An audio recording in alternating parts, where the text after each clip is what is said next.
Hello everybody and welcome to another Ukraine war update. Footage captured by a camera mounted on the turret of a Russian tank reveals two FPV drone attacks filmed from the tank's point of view in Mariinka. It appears that the first drone successfully hit the tank and damaged the camera. Nevertheless, the tank remained operational and continued moving towards its intended position to engage Ukrainian forces. Fortunate for the tank here was that it got hit at its most armored part, namely the front, what prevented the warhead from penetrating the tank. However, this does not mean that tanks are now invincible from FPV drones. FPV drones, especially the ones armed with RPG warheads, can definitely penetrate a lot of tanks, at least from the side, making them still effective in general. After the first FPV strike, a second FPV drone struck directly in front of the tank. Interestingly, the drone collided with the wreckage of what appears to be a Russian BTR. Seems that debris from the vehicle was propelled into the air and landed in front of the tank. Interesting about this video is that it presents a FPV drone attack from the receiving end, offering a rare glimpse into how ground troops perceive such attacks. While there are many videos available showing these strikes from the drone's point of view, viewing it from this angle provides a sense of the unpredictability of these attacks, which can occur anywhere and at any time on the front lines. 2 months ago, another video from the perspective of a Russian tank with a cope cage during a similar incident in the same region was shared. It captured the FPV drone even clearer visible on the camera. Not so lucky as these two tanks was a Russian T-90 tank that got hit by a Ukrainian anti-tank guided missile in the Zaporizhia region. Footage shows the tank engulfing in flames shortly after the hit. Near the Antonovsky Bridge in Kherson, Russian FPV drones targeted a squad of Ukrainian soldiers as they were in the middle of what appears to have been an exfiltration from the area. The first FPV drone struck under the bridge as the Ukrainians were boarding two speedboats, while artillery or mortar fire also landed in their proximity. A Russian drone observed the scene and followed the speedboats as a second FPV drone was already on its way to follow the Ukrainians over the river. The Russian kamikaze drone struck the second boat on the rear, causing it to sink. These videos have highlighted the omnipresent danger of drones in this conflict, prompting both sides to constantly develop new strategies to counter these threats. In this particular video, we witness a Ukrainian soldier utilizing what can be best described as a DIY multi-rifle firing platform. While I cannot say for certain whether this contraption will actually work or be effective, I can understand the concept behind it. Unfortunately, the video does not demonstrate the platform in action. What are your thoughts on it? Do you think it has the potential to be effective? Feel free to share your opinions in the comments. You would also help me out a lot with a simple like and share. Also, make sure to subscribe and hit the bell so you do not miss any new uploads. Here, we can observe a Ukrainian soldier reportedly engaging a Russian Lancet drone with small arms fire. It is claimed that the Ukrainians managed to hit the drone and thwart the attack. Based on the footage, it does appear that the drone detonated in the sky, as seen in this clip. Many other videos also already showed similar incidents, what leads me to believe the multi-rifle firing platform showcased in the clip before actually could work, even if aiming with it could be a little bit difficult. A video filmed by a helmet camera shows a detonation directly in front of a Ukrainian soldier riding on an ATV in an undisclosed location. It has been reported that this was a Russian artillery round, but could also be that we just saw an improvised explosive device going off here. The Ukrainian, however, does not seem to be bothered and keeps on driving. In my opinion, I prefer helmet cam videos over footage captured by drones because they keep reminding us all that all these persons in the videos are actually real humans. Near Berchak, Zaporizhia, Ukrainian forces from the 128th Mountain Assault Brigade hit a Russian Tor SAM system with what appears to be precision artillery munition. Looks like the Tor suffered a direct hit as it was about to launch a missile. However, it could also be that the missile went off due to the cook-off. It landed in a field in close proximity to the Tor shortly after. All this was captured by a Ukrainian drone watching over the scene. In Donetsk, the Ukrainians hit a large stockpile of Russian rocket artillery munitions with what has been reported to have been a precision strike as well. Here, a drone also filmed the whole thing, showing the munitions depot going off in a huge blast as a big cloud was rising to the sky. Munition depots are important targets, hence destroying them significantly delays and limits the enemy's capabilities to resupply themselves in close proximity to the front lines. This makes the logistics line for supplies longer, what impacts readiness and morale. Russia mainly counts on their artillery in this war, so this will be a partial blow in this specific area and can have the potential to give Ukraine a slight advantage for some time. It also appears that the blast caused power outages in the area around it. Also, it is said that a hospital was close to the munitions depot, opening another new front in the cyber domain in which both countries will blame each other for this. Russia will basically say that Ukraine attacked near a hospital, while Ukraine will say Russia was hiding their munitions depot close to the hospital. Basically the old blame game. I hope all patients are well given their current circumstances. Russian state media released helmet cam footage of Russian forces conducting a speedboat raid on the Dnieper River close to Kherson. The soldiers suppressed Ukrainian positions with machine gun fire. Later, an RPG is used as well to target alleged Ukrainian positions. There were no reports about the outcome of this raid or what exactly their mission was. For me, this looks like a harassment raid in order to exhaust Ukrainian positions, but I could be wrong here. More information was just not declassified by Russia. I am very open to hear your comments on this. In the end, I want to learn more about this conflict as much as you, and any opinion or expert guess helps me with this. There is currently a lot of activity on the Dnieper River, and I think it is safe to say that Ukrainian and Russian forces opened a new frontier. There have been raids and speedboats crossing it all the time, but from the amount of footage from that area, it looks like this has intensified.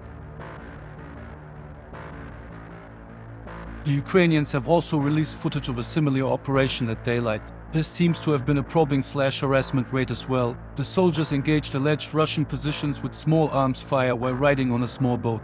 All in all, this time it looks like the Ukrainians put out more footage again, and I was only able to find a few Russian videos. Most stuff the Russians put out are from artillery or FPV and Lancet operations, so the boat raid from before can be considered as a rarity.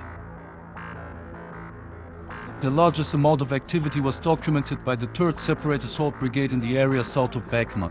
Multiple first-person helmet camera videos show Ukrainian soldiers conducting a number of assaults on Russian trenches located in the area. This time their operations shifted further south towards the towns of Klishchiivka and Andriivka. The Deep State map states that the 3rd Separate Assault Brigade has recaptured 11.11 square kilometers from the Russian forces in this area recently, and now stands close before Klishchiivka. The unique thing in this particular corridor so far is that the 3rd Assault Brigade has almost entirely captured their operations on helmet cameras here. This is a thing we do not see to that extent on other parts of the front, where documentation mostly only comes via small and short pieces of drone footage or a few single helmet cam videos. Of course, there were drone videos released from this area too, but the majority are first-person helmet cam videos recorded from the perspective of the soldiers involved in the operations. They are also more transparent than other actors in this war, showing own causalities and captured enemies as well. I think this has to do with the fact that this brigade originates mostly from former volunteer militia fighters. Because of this private volunteer militia background, they are more willing to disclose certain events that occur during such operations. Offensive operations in this corridor already started in May 2023. Since then, the brigade is making slow but steady progress in an attempt to outflank the Russian forces. From the nature of the fighting, the approach used by the 3rd Separate Assault Brigade could be compared to the famous World War I bite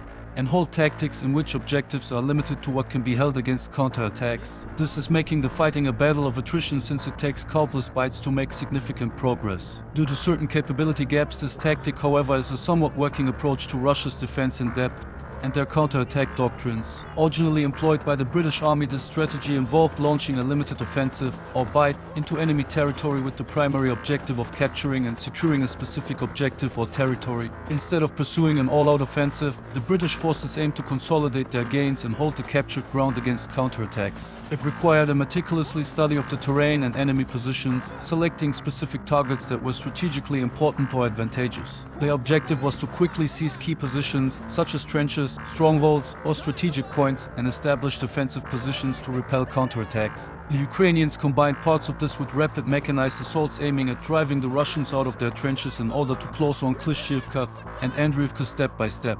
The Russians on their side mostly respond to this with heavy use of artillery, forcing the Ukrainians to give up some of the positions after capturing, what is actually prolonging the process and making it a fight for every inch of territory.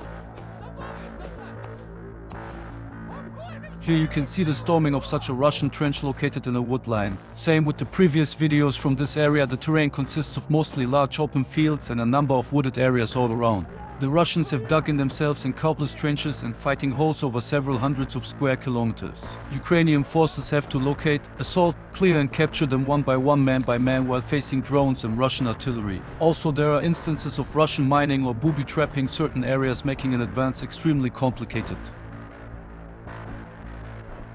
Here you see them taking cover from artillery landing in the vicinity. They make in as low profile as possible to avoid shrapnel. From all the dangers the men have to face, artillery is one they have to take care of the most, even if there is not much you can do when caught in the open. Here you see a group of Ukrainian soldiers showcasing a captured Mosin Nagant rifle from a recently overtaken trench. The Mosin Nagant is a renowned bolt-action rifle that has gained recognition for its durability, simplicity and historical significance, having been widely used by various nations throughout the 20th century. One of the notable features of the Mosin Nagant is its robust and reliable design, making it suitable for harsh and demanding environments. It has a 5-round internal magazine. The rifle's effective range is around 500 meters. The rifle was introduced in 1891 and has gained popularity among collectors due to its age. Here we see another example of Ukrainian soldiers clearing a Russian trench in difficult terrain. While the foliage around them provides concealment, it also makes it hard to spot hidden or approaching Russian soldiers. All the men can do is firing in the general direction of where they expect their opponents to be.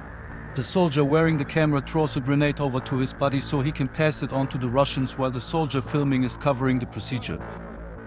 Overall, trench fighting is a grueling and challenging form of warfare, characterized by static front lines, elaborate trench systems, and a constant struggle for territorial gains. Ideally, trenches should either be flanked, bypassed or effectively isolated. The best way to deal with them would be by forcing the defenders out of them without fighting, or by simply destroying them with the use of weapon systems capable of such tasks. However, such systems are way too limited in number for the sheer amount of trenches out there, and so the Ukrainians have to take the traditional route of fighting through them with small assault units trained for this task. Clearing a trench with infantry is always a high-risk operation that requires experienced personnel and careful consideration of the specific situation. Military professionals should always follow their organization's procedures, guidelines, and directives when undertaking such operations. Good reconnaissance can help very much beforehand, and it is important to gather intelligence about enemy positions, potential obstacles, and defensive fortifications. Thankfully, the introduction of drones has made it way easier to collect this information. Also, a good suppression helps to create a window of opportunity for the clearing force in which they can effectively maneuver on and into the trench while the enemy has to keep their heads down. Explosives, such as grenades or charges, should be used to neutralize enemy strong points or obstacles. All this requires a good coordination between the soldiers storming, providing suppressive fire, covering fire, and any other supporting elements involved in the operation. Nonetheless, in the end, it is always best to break the enemy's resistance without fighting. This, however, is not always possible, what is said, but still a reality we have to face. That's why I find this footage so important, because it provides us with an insight into a type of warfare that we have all forgotten about until now. Some of us might even thought that this would never be possible again to this extent, but these scenes are a strong reminder that we were wrong. Due to the efforts of the fighters of the 3rd Separate Assault Brigade in this sector, the town of Klishchiivka is now within reach of the Ukrainian armed forces. Together with similar shaping operations in the north, the encirclement of Bakhmut will soon might be possible for real.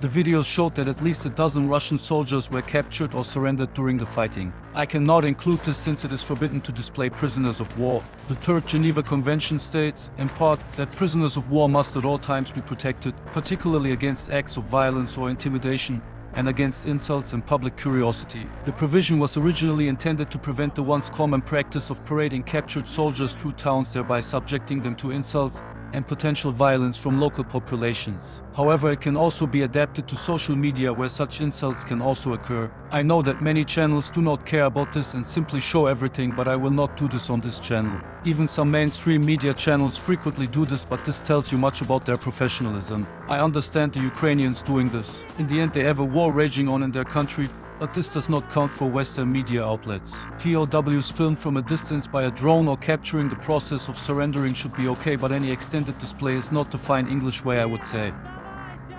The same thing goes for soldiers that got WIA or KIA. I know that it can be important for context sometimes, but in most cases it really is not, and does nothing but giving people content for vile comments. However, for transparency, I tell you that during these operations there were a number of Ukrainian soldiers WIA. But given the nature of the terrain, I think you could be already aware of this.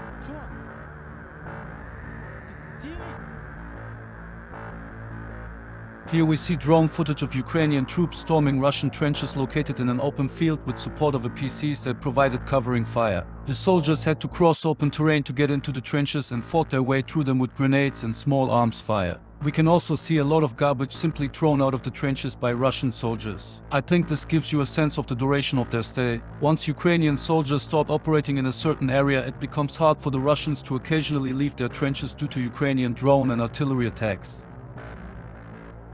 This is the garbage I talked about. They just throw everything out and leave it there. This particular clip shows very well how drones revolutionized reconnaissance. The drone operator can effectively navigate the soldiers through the trench, provide early warning, or even intervene in the fight with drone-dropped grenades. The bird's-eye view adds another tactical layer to the battlefield.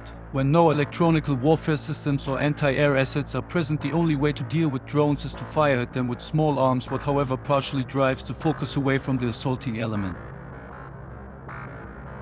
In general, the enemy positions should be softened up beforehand by using heavy weapons such as tanks or artillery. Here we can see a pair of Ukrainian tanks doing exactly this. This has a huge impact on the enemy's morale, and there were occasions when these actions alone led the defenders to give up their positions and flee.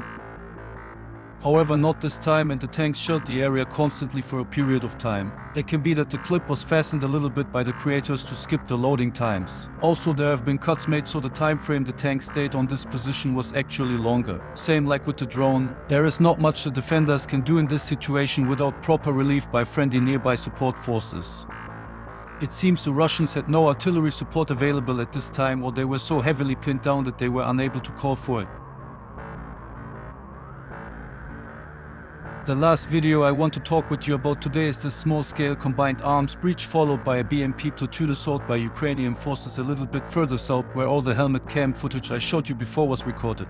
The video shows a Ukrainian mine-clearing vehicle deploying charges to clear a path for the BMPs, or at least it looks like it. First, I thought the vehicle was targeting the trenches with its first charge. They can be used against fixed positions, but the second charge honestly does not look like the trench was its target. I am also not totally sure if this was a preventive charge deployment or if they knew that there were mines. The BMP platoon advanced through the gap towards the Russian positions shortly after and began providing suppressive fire as the infantry squads dismounted to storm the Russian positions. The video was released by the 28th Mechanized Brigade of the Ukrainian Armed Forces on Facebook. The goal of a combined arms breach is to create an opening in the enemy's defenses, allowing friendly forces to advance and exploit the breach to gain a tactical advantage. This type of operation requires careful planning, coordination, and the effective utilization of various assets to achieve a successful breach. Here it was conducted on a small tactical level, and not 100% according to Western doctrine, since it would also require the use of smoke and security elements not visible here, but all in all the attempt was successful. It opened a path for the BMP platoon that then could deploy the infantry that stormed the trenches and drove a large portion of the Russians out. All this was conducted under enemy fire, making it an even harder task. You might remember that the Ukrainians also tried to pull off such an operation on a larger scale in the Zaporizhzhia region. The Russian defensive lines there are much more fortified, and therefore such a thing is much harder to pull off there. Combined arms breaches are difficult due to the following reasons: integration of multiple forces with different capabilities, complex battlefield with various obstacles and defensive structures, mutual support and coordination requirements among units, enemy defensive measures, including anti-tank weapons and artillery, time pressure to exploit temporary weaknesses and maintain surprise, limited visibility, and increased risk of friendly fire incidents, resilience of the enemy and potential counterattacks. To overcome these challenges, careful planning, effective command and control, training, integrated tactics, and intelligence support are crucial.